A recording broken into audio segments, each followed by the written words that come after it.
नमः शिवाय। हर हर महादेव। तो सावन के महीने में हम शिव पुराण की पूरी कथा कह रहे हैं। आप सभी भक्ते ध्यान से सुने। हमने इसके कई अध्याय पढ़ लिए हैं।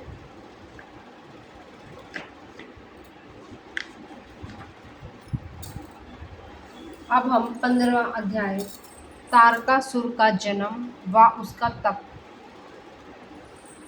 ब्रह्मा जी बोले, हे मुनि श्रेष्ठ नारद, कुछ समय बाद वज्रांग की पत्नी गर्भवती हो गई। समय पूर्ण होने पर उसकी पत्नी ने एक पुत्र को जन्म दिया। एक बालक बहुत लंबा चौड़ा था, उसका शरीर बहुत ही विशाल था, वह अत्यंत शक्तिशाली और पराक्रमी था। उसके जन्म के समय सारे संसार में कोहराम मच गया।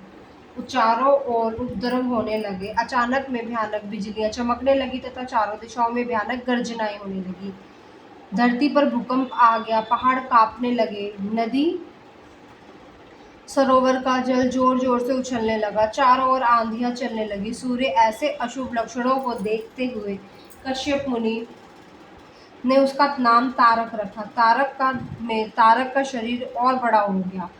वह पर्वत के समान विशाल और विकराल होता ही जा रहा था। कुछ समय पश्चात तारक ने अपनी माता और पिता वज्रांग से तपस्या करने की आज्ञा मांगी। तब उसके पिता ने प्रसन्नता पूर्वक उसको आज्ञा प्रदान कर दी। साथ ही माता ने यह आदेश दिया कि वह देवताओं का अवश्य जीते और उन पर अपना आधिपत्य कर स्वर्ग पर अधिकार करे। अपनी माता की आज्ञा पाकर वज्रांग का पुत्र तारक तपस्या करने के लिए मधुवन चला गया। वहां तारक ने मुझे प्रसन्न करने के लिए कठोर तप करना आरंभ कर दिया। उसने अपने दोनों हाथों को सिर के नीचे ऊंचा कर लिया और ऊपर की ओर देखने लगा और एक पैर पर खड़ा होकर एक मार्ग मन से 100 वर्ष तक तपस्या करता ही रहा। उस समय तक वह केवल जल और वायु से ही अपना जीवन यापन करता रहा। तत्पश्चात अपने 100 वर्ष में जो 100 वर्ष थल 100 वर्ष अग्नि में रहकर कठिन तप करके मुझे प्रसन्न करने का प्रयत्न किया। फिर 100 वर्ष पृथ्वी पर हथेली धारण करके 100 वर्ष वृक्ष की शाखा को पकड़कर अनेक प्रकार के दुख सहकर वह तप करता रहा। इस तपस्या के प्रभाव से उसके शरीर से तेज निकलने लगा, जिससे देवलोक जलने लगा। यह सभी देखकर देवता घबरा गए। फिर मैं स्वयं तारकासुर के पास वरदान देने के लिए गया। मैंने तारकासुर से कहा, तारक, मैं तुम्हारी इस दुस्सह तपस्या से बहुत प्रसन्न हूँ। तुमने इस कठोर तप से मुझे प्रसन्न किया है। तुम्हारा इसके पीछे क्या प्रयोजन है? निसंकोच मुझे बताएं। मैं तुम्हारा मनवांछित फल अवश्य प्रदान करूंगा। तुम अपनी इच्छा वर मांगो।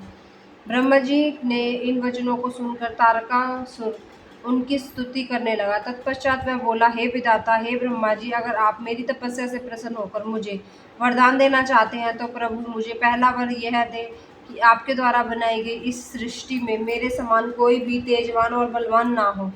दूसरा वर यह दे कि अगर मैं अमर हो जाऊं अथवा कभी भी मृत्यु को प्राप्त ना हो। तब मैंने कहा कि संसार में कोई भी अमर नहीं है, इसलिए तुम इच्छा अनुसार मृत्यु का वर मांगो। तारक ने अहंकार भरी विनम्रता से निवेदन किया, भगवान, मेरी मृत्यु भगवान शंकर के वीर्य से उत्पन्न बालक के चलाए हुए शस्त्र से ही हो और कोई मेरा वध ना कर पाए। मैंने तारक को उसके मांगे हुए वर प्रदान करे और अपने लोक में लौट आया। वर पाकर तारक बहुत खुश हुआ। वह भी वर प्राप्ति का समाचार देने के लिए अपने घर चला गया। दैत्यों के गुरु शुक्राचार्य ने तारक को असुरों का राजा बना दिया। अब तारकासुर नाम से प्रसिद्ध हो गया। वह तीनों लोकों पर अपना अधिकार स्थापित करना चाहता था, इसलिए सबको पीड़ित करता, उनसे युद्ध करता, उन्हें हराकर सबके राज्यों पर अधिकार कर लेता। स्वर्ग के राजा इंद्र ने भी डर कर अपना वाहन ऐरावत हाथी, अपना खजाना और 9 सफेद रंग के घोड़े उसे दे दिए। ऋषियों ने डर के मारे कामधेनु गाय तारकासुर को दे दी। इसी प्रकार अन्य देवताओं ने भी अपनी अपनी प्रिय वस्तुएं उस दैत्यराज तारक ने अपने अधिकार में कर लिया। इतना ही नहीं, समुद्रों ने भी भयभीत होकर अपने अंदर छिपे हुए अमूल्य रत्न निकालकर तारकासुर को सौंप दिए। तारकासुर के भय से पूरा जगत कांपने लगा था उसका आतंक दिनों दिन बढ़ता ही जा रहा था। पृथ्वी, सूर्य, चंद्रमा, वायु, अग्नि सभी तारकासुर के डर के कारण अपने सभी कार्य सुचारू रूप से कर रहे थे। दैत्यराज तारकासुर ने देवताओं और पितरों के भागों पर भी अपना अधिकार जमा लिया था। उसने इंद्र को युद्ध में हराकर स्वर्ग का सिंहासन भी हासिल कर लिया था। उसने स्वयं के सभी देवताओं को वहां से निष्कासित कर लिया और जो अपनी प्राण रक्षा के लिए इधर उधर भटकते रहे थे। 16वां अध्याय, तारक का स्वर्ग त्याग। ब्रह्मा जी बोले, नारद जी, सभी देवता तारकासुर के डर के कारण मारे मारे इधर उधर भटक रहे थे। इंद्र ने सभी देवताओं को मेरे पास जाने की सलाह दी। सभी मेरे पास आए। सभी देवताओं ने मुझे हाथ जोड़कर प्रणाम किया, मेरी अनोखे प्रकार से स्तुति की, अपना दुख दर्द मुझे बताते हुए देवता कहने लगे, हे विधाता, हे ब्रह्मा जी, आपने ही तारकासुर को अभय का वरदान दिया है। तभी से तारक त्रिलोकों को जीतकर अभिमानी होता जा रहा है। उसने लोगों को डरा धमकाकर उन्हें अपने अधीन कर लिया है। तारक ने स्वर्ग पर अपना अधिकार स्थापित कर लिया है और हम सभी को स्वर्ग से निकाल दिया। उसने इंद्र के सिंहासन पर भी अपना अधिकार कर लिया है। उसके आदेश के अनुसार असुर हमारे प्राणों के प्यासे बने हुए और हमें ही ढूंढ रहे हैं। तभी हम अपने प्राणों की रक्षा के लिए आपकी शरण में आए हैं। हे प्रभु, हमारे दुखों को दूर कीजिए। देवताओं के कष्टों को सुनकर मुझे बड़ा दुख हुआ। मैंने उन्हें सांत्वना देते हुए कहा, मैं इस संबंध में कुछ भी नहीं कर सकता, क्योंकि तारकासुर के घोर तप से प्रसन्न होकर ही मैंने उसे अतुल्य बलशाली होने का वरदान प्रदान किया था। परंतु उसने मदान्ध होकर सभी देवताओं और मनुष्य को प्रताड़ित किया है और उनकी संपत्तियों पर जबरदस्ती अपना अधिकार कर लिया। इसलिए अब आप सभी इस बात से निश्चिंत रहिए कि एक दिन तारकासुर का विनाश अवश्य ही होगा। उसकी मृत्यु जरूर होगी, पर इस समय हम विवश हैं। इस समय तारक को विष्णु जी और शिव जी, इन तीनों से कोई भी नहीं मार सकता, क्योंकि उसने मुझसे वर पाया है कि उसका वध शिव जी के वीर्य से उत्पन्न उनके पुत्र ही द्वारा ही हो सकता है। इसलिए तुम सबको शिव जी के विवाह के पश्चात उनके पिता बनने तक प्रतीक्षा करनी ही पड़ेगी। प्रतीक्षा के अलावा अन्य कोई भी उपाय संभव नहीं है। यह सुनकर इंद्र सहित सभी देवता असमंजस में पड़ गए और पूछने लगे कि प्रभु, महादेव जी की प्रिय पत्नी सती ने तो अपना शरीर योगाग्नि में नष्ट कर दिया, अब वे कैसे विवाह करेंगे और किससे करेंगे? ये कैसे संभव हो सकेगा? तब मैंने उन्हें बताया कि प्रजापति दक्ष की पुत्री और त्रिलोकीनाथ शिव जी की प्राण वल्लभा सती हिमालयपति पत्नी मैना के गर्भ से जन्म लेकर बड़ी हो गई है। उनका नाम पार्वती है। पार्वती ही भगवान शिव की पत्नी का गौरव प्राप्त करेगी। अब तुम भगवान शिव के पास जाकर उन्हें विवाह के लिए राजी करने की कोशिश करो। शिव पार्वती का पुत्र ही तुम्हें तारकासुर के भय से मुक्त करा सकता है। अतएव तुम भगवान शिव से प्रार्थना करो कि पार्वती के साथ विवाह करने के लिए राजी हो जाए। इस बात को अच्छे से जान लो कि शिव पुत्र ही तुम्हारा उद्धार कर सकता है। अब मैं तारकासुर को समझाता हूँ कि वह व्यर्थ में देवताओं को तंग करना बंद कर दे और उन्हें उनका भाग वापस दे दे और स्वयं भी शांति से जीवन यापन करे। यह कहकर मैंने इंद्र व अन्य देवताओं को वहां से विदा किया। तत्पश्चात मैं स्वयं तारकासुर को समझाने के लिए उसके पास गया। तारकासुर ने मुझे प्रणाम किया और मेरी स्तुति एवं वंदना करने लगा। मैंने तारकासुर से कहा, हे पुत्र तारक, मैंने तुम्हारी भक्ति भाव से की गई तपस्या से प्रसन्न होकर तुम्हें मनवांचित वर प्रदान दिए हैं। वे वरदान मैंने तुम्हें खुशी से तुम्हारी बेहतरी के लिए दिए थे, परंतु तुम उन वरदानों का गलत उपयोग कर रहे हो। वर प्रसाद प्राप्त करने के पश्चात उपरांत तुम अपनी सीमाओं को भूल गए हो, अनावश्यक अभिमान और नशे में चूर हो गए हो। तुम्हें यह भी याद नहीं कि देवता स्वतः पूजनीय और वंदनीय होते हैं। तुम्हें उन्हें भी कष्ट पहुंचाया है, साथ ही उन्हें स्वर्ग से निकाल कर बेघर कर दिया। तुम्हारे सशस्त्र सैनिक अभी भी देवताओं को मारने के लिए ढूंढ रहे हैं। तारकासुर स्वर्ग पर सिर्फ देवताओं का ही अधिकार है, वहां से उन्हें निकालने की तुम्हारी कैसे हिम्मत हुई? स्वर्ग का राज्य छोड़कर वापस पृथ्वी पर लौट आओ और वहीं शासन करो, यह मेरी आज्ञा है। तारकासुर को यह आदेश देकर मैं वहां से लौट आया। तत्पश्चात तारकासुर ने मेरी बात का सम्मान करते हुए स्वर्ग का राज्य छोड़ दिया। वह पृथ्वी पर आकर शोणित नामक नगर पर शासन करने लगा। मेरी आज्ञा पाकर देवताओं सहित देवेंद्र स्वर्गलोक को चले गए और पूरब की भक्ति पुण्य स्वर्ग का शासन करने लगा। 17वां अध्याय, कामदेव का शिव को मोहने के लिए प्रस्थान। ब्रह्मा जी बोले, नारद, स्वर्ग में सब देवता मिलकर सलाह करने लगे कि किस प्रकार भगवान रुद्र काम से सम्मोहित हो सकते हैं। शिव जी की किस प्रकार पार्वती जी का पाणी ग्रहण कराएंगे। यह सब सोचकर देवराज इंद्र ने कामदेव को याद किया। कामदेव तुरंत ही वहां पहुंच गया। तब इंद्र ने कामदेव से कहा, मित्र, मुझ पर बहुत बड़ा दुख आ गया है। उस दुख का निवारण सिर्फ तुम ही कर सकते हो। हे काम, जिस प्रकार वीर की परीक्षा रणभूमि में ही होती है, स्त्रियों के कुल की परीक्षा पति के असमर्थ होने पर ही होती है, उसी प्रकार सच्चे मित्र की प्रतीक्षा विपत्ति काल में ही होती है। इस समय मैं बहुत बड़ी मुसीबत में फंसा हूँ और इस विपत्ति से आप ही मुझे बचा सकते हैं। हे कार्यदेव, हित के लिए इसमें कोई संशय नहीं है। देवराज इंद्र की बातें सुनकर कामदेव मुस्कुराए और बोले, हे देवराज इंद्र, इस संसार में कौन मित्र कौन शत्रु, यह तो वाकई देखने की वस्तु है। इसे कहकर कोई लाभ नहीं है। देवराज, मैं आपका मित्र हूँ और आपकी सहायता करने की पूरी कोशिश करूंगा। इंद्रदेव जिसके आपके पद और राज्य को छीनकर आपको परेशान किया है, मैं उसको दंड देने के लिए आपकी हर संभव मदद अवश्य करूंगा। अतः जो मेरे योग्य कार्य होगा उसे बताइए।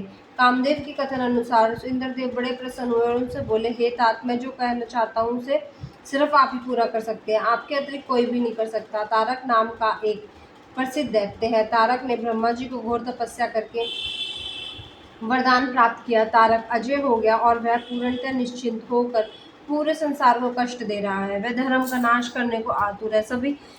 उसने सभी देवी देवताओं ऋषि मुनियों को दुखी कर रखा है। हम देवताओं ने उससे युद्ध किया, परंतु उस पर अस्त्र शस्त्रों का कोई प्रभाव नहीं पड़ता। यदि यही नहीं, स्वयं श्री हरि सुदर्शन चक्र भी तारक का कुछ नहीं बिगाड़ सका। मित्र, भगवान शिव के वीर्य से उत्पन्न हुआ बालक ही तारकासुर का वध कर सकता है। अतः तुम्हें भगवान शिव के हृदय में आसक्ति पैदा करनी होगी।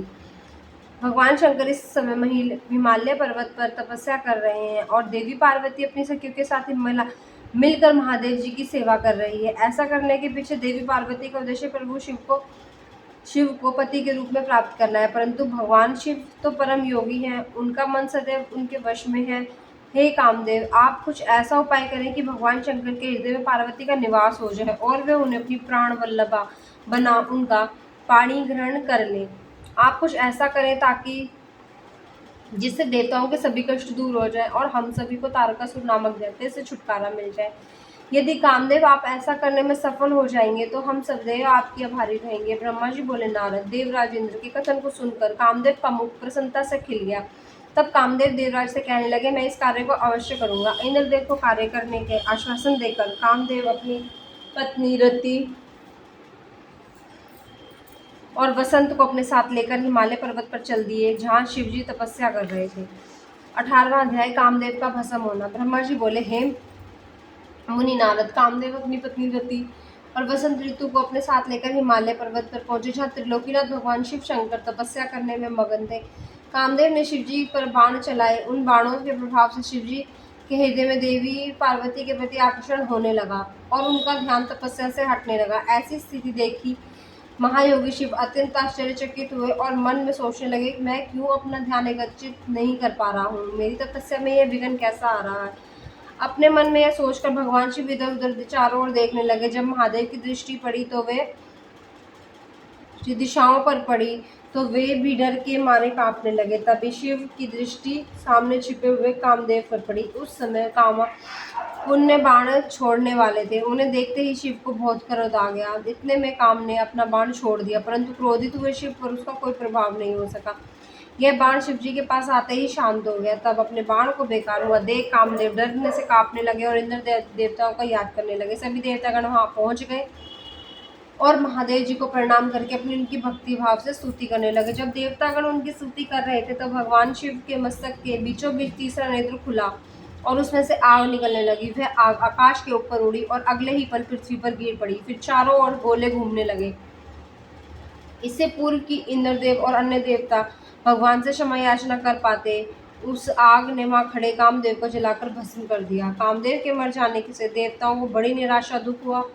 वे यह देखकर बड़े व्याकुल हो गए कि काम उनकी वजह से ही शिवजी के क्रोध का भागी बना। कामदेव के अग्नि में जलने का दृश्य देखकर वहां उपस्थित देवी पार्वती और उनकी सखियां भी अत्यंत भयभीत हो गई। उनका शरीर जड़ हो गया। जैसे शरीर का खून सफेद हो गया। पार्वती अपनी सखियों के साथ तुरंत अपने घर की ओर चल दी। कामदेव की पत्नी रति तो मूर्छित होकर गिर पड़ी। मूर्छा टूटने पर वह जोर जोर से विलाप करने लगी, अब मैं क्या करूं, कहाँ जाऊं? देवताओं ने मेरे साथ बहुत बुरा किया, जो मेरे पति को यहाँ भेजकर शिवजी के क्रोध की अग्नि में भस्म करवा दिया। हे स्वामी, हे प्राण प्रिय, ये आपको क्या हो गया? इस प्रकार देवी रोती बिलखती हुई अपने सिर के बालों को जोर जोर से नोचने लगी।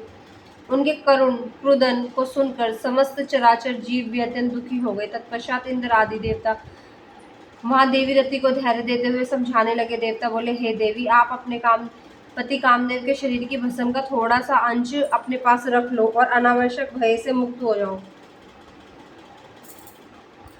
त्रिलोकीनाथ करुणा निधान शिवजी अवश्य ही कामदेव को पुनर्जीवित कर देंगे। तब तुम्हें पुनः कामदेव की प्राप्ति हो जाएगी। वैसे भी संसार में सब कुछ पूर्व निश्चित कर्मों के अनुसार ही होता है, अतः आप दुख को त्याग दे, भगवान शिव की अवश्य ही कृपा होगी। इस प्रकार देवीरति को अनेक आश्वासन देकर सभी देवता शिव जी के पास गए। उन्हें प्रणाम कर कहने लगे, हे भक्त वत्सल, हे त्रिलोकीनाथ भगवान, आप कामदेव के ऊपर अपने क्रोध पर पुनः विचार करिए। कामदेव ने यह कार्य अपने मन के लिए नहीं करा, इसमें उनकी निजी स्वार्थ कतई भी नहीं था। हे भगवान, हम सभी तारकासुर के सताए हुए हैं। उसने हमारा राज्य छीनकर हमें स्वर्ग से निष्कासित कर दिया था। इसलिए तारकासुर का विनाश करने के लिए ही कामदेव ने यह कार्य किया। आप कृपा करके अपने क्रोध को शांत करें और रोती बिलखती कामदेव की पत्नी रति को समझाने की कृपा करें, उसे सांत्वना दें, अन्यथा हम यही समझेंगे कि आप सभी देवताओं और मनुष्यों को संहार करना चाहते हैं। हे प्रभु, कृपया कर रति का शोक दूर करें। तब सदाशिव बोले, हे देवगणों, हे ऋषियों, मेरे क्रोध के कारण मैंने कामदेव को अपने तीसरे नेत्र से भस्म कर दिया। जो कुछ हो गया उसको अब बदल नहीं सकता, परंतु कामदेव का पुनर्जन्म अवश्य होगा। जब विष्णु भगवान श्री कृष्ण का अवतार लेंगे और रुक्मणी को अपनी पत्नी के रूप में स्वीकारेंगे, तब देवी रुक्मणी के गर्भ से श्री कृष्ण के पुत्र के रूप में कामदेव जन्म लेंगे। उस समय कामदेव प्रभुमन नाम से जाने जाएंगे। प्रभुमन के जन्म के तुरंत बाद ही शंबर नाम का असुर उसका अपहरण कर लेगा और उसे समुद्र में फेंक देगा। रति, तब तक तुम्हें शंबर के नगर में ही निवास करना होगा। वहीं तुम्हें तुम्हारे पति कामदेव की प्रभुमन के रूप में प्राप्ति होगी। वहीं पर प्रभुमन के द्वारा शंबरासुर का वध होगा। भगवान शिव की बात सुनकर देवताओं ने प्रसन्नतापूर्वक उन्हें प्रणाम किया और बोले, हे देवादिदेव महादेव, करुणा निधान, आप कामदेव को जीवन दान दे और कामदेव के पुनर्जन्म तक देवी रति के प्राणों की रक्षा करें। देवताओं की यह बात सुनकर करुणा निधान भगवान शिव ने कहा कि मैं कामदेव को अवश्य ही जीवित कर दूंगा। वह मेरे गण और होकर आनंद पूर्वक जीवन व्यतीत करेंगे। अब तुम सब निश्चिंत होकर अपने अपने धामों को जाओ। ऐसा कहकर महादेव जी वहां से अंतर्ध्यान हो गए। उनके कहे वचनों से देवताओं को सभी शंकाओं दूर हो गई। तत्पश्चात देवताओं ने कामदेव की पत्नी रति को अनेक आश्वासन दिए और फिर धाम को चले गए। देवी रति भी शिव की आज्ञा के अनुसार शंबर नगर को चली गई और वहां पहुंचकर अपने प्रियतम के प्रकट होने की प्रतीक्षा करने लगी। 19वां अध्याय, शिव क्रोधाग्नि की शांति। ब्रह्मा जी बोले, हे नारद जी, जब भगवान ने अपना तीसरा नेत्र खोलकर उसकी अग्नि से कामदेव को भस्म कर दिया तो उस त्रिलोकीनाथ के सभी चराचर जीव डर के मारे कांपने लगे और भय मुक्ति और महादेव जी के क्रोध को शांत कराने के लिए मेरे पास बड़ी आशा के साथ आए। उन्होंने मुझे अपने कष्टों और दुखों से अवगत कराया। तब सब कुछ जानकर मैं शिव के पास पहुंचा। वहां पहुंचकर मैंने देखा कि भगवान शंकर का क्रोध 7वें आसमान पर था। वे भयंकर क्रोध में अग्नि में जल रहे थे। मैंने उस धधकती अग्नि को शिव जी की कृपा से अपने हाथ में पकड़ लिया और समुद्र के पास जा पहुंचा। मुझे अपने पास आया देखकर समुद्र ने पुरुष रूप धारण किया और मेरे पास आ गए और बोले, हे विधाता ब्रह्मा जी, मैं आपकी क्या सेवा करूं? यह सुनकर ब्रह्मा जी कहने लगे, हे सागर, भगवान शिव शंकर ने अपने तीसरे नेत्र की अग्नि से कामदेव को भस्म कर दिया। इस क्रोधा अग्नि से पूरा संसार जलकर राख हो सकता है। इसी कारण मैं इस क्रोधा अग्नि को रोक कर आपके पास ले आया हूँ। हे सिंधुराज, मेरी आपसे यह विनम्र प्रार्थना है कि सृष्टि के प्रलय काल तक आप इसे अपने अंदर ही धारण कर लें। जब मैं आपसे इसे मुक्त करने के लिए कहूँ, तभी आप इस शिव क्रोधा अग्नि का त्याग करना। आपको ही इसे भोजन और जल प्रतिदिन देना होगा तथा इसे आप अपने पास धरोहर के रूप में सुरक्षित रखना। इस प्रकार मेरे कहे के अनुसार समुद्र ने क्रोधाग्नि को अपने अंदर धारण कर लिया। उसके समुद्र में प्रविष्ट होते समय पवन के साथ साथ बड़े बड़े आग के गोले के रूप में क्रोधाग्नि समुद्र के पास धरोहर के रूप में सुरक्षित हो गई। तत्पश्चात में अपने लोक को वापस लौट आया। 20वां अध्याय, शिवजी के बिछोह से पार्वती का शोक।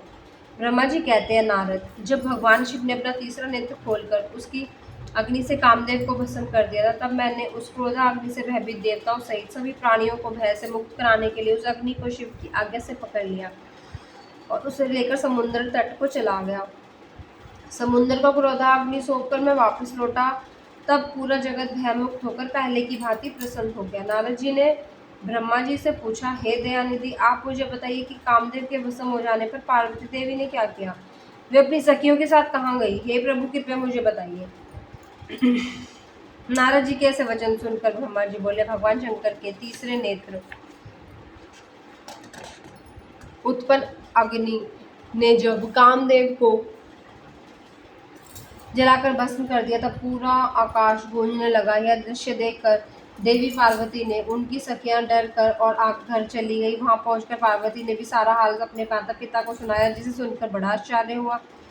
अपनी पुत्री को विहल देखकर हिमालय को भी बड़ा दुख हुआ। हिमालय ने पार्वती के आंसुओं को पोंछकर कहा, पार्वती, डरो मत और रो मत। तब हिमालय ने अपनी पुत्री को अनेक प्रकार से सांत्वना दी। कामदेव को भस्म करने के उपरांत शिवजी वहां से अंतर्धान हो गए।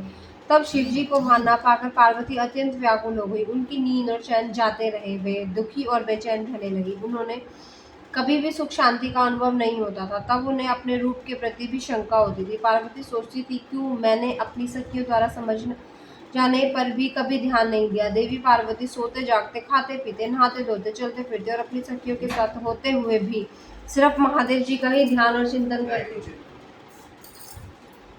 करती थी। इस प्रकार उनका मन शिवजी के बिछोह की वेदना सहन नहीं कर पा रहा था। वे शारीरिक रूप से अपनी पिता के घर और हृदय से भगवान शंकर के पास रहती थी।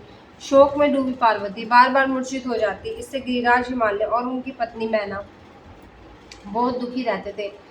वे पार्वती को समझाने की बहुत कोशिश करते थे, परंतु पार्वती का ध्यान शिवजी की ओर से जरा भी नहीं हटता था।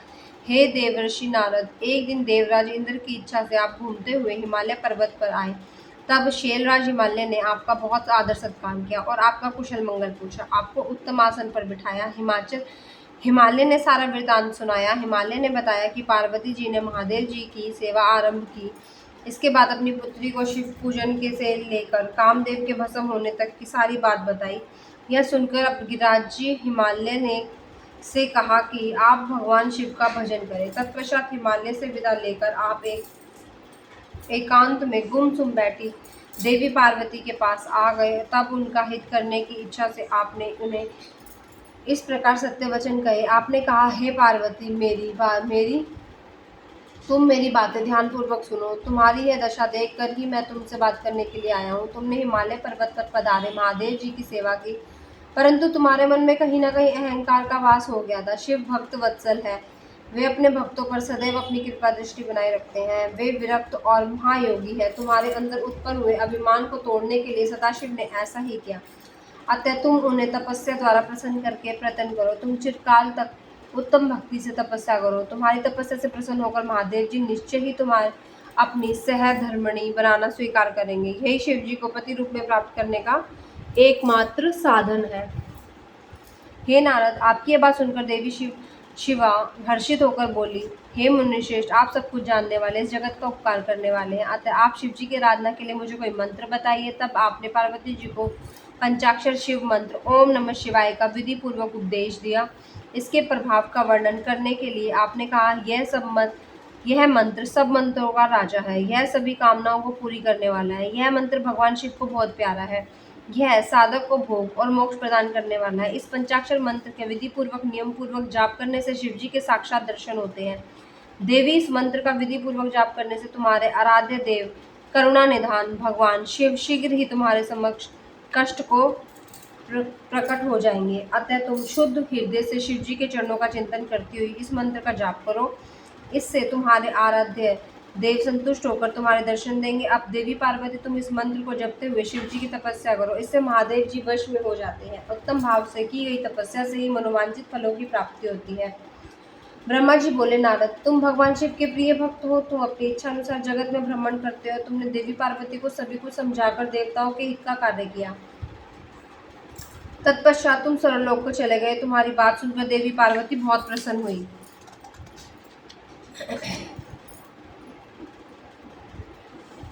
ओम नमः शिवाय। हर हर महादेव। अभी इस भाग में इतना ही, इससे आगे का हम अगले भाग में करें। ओम नमः शिवाय।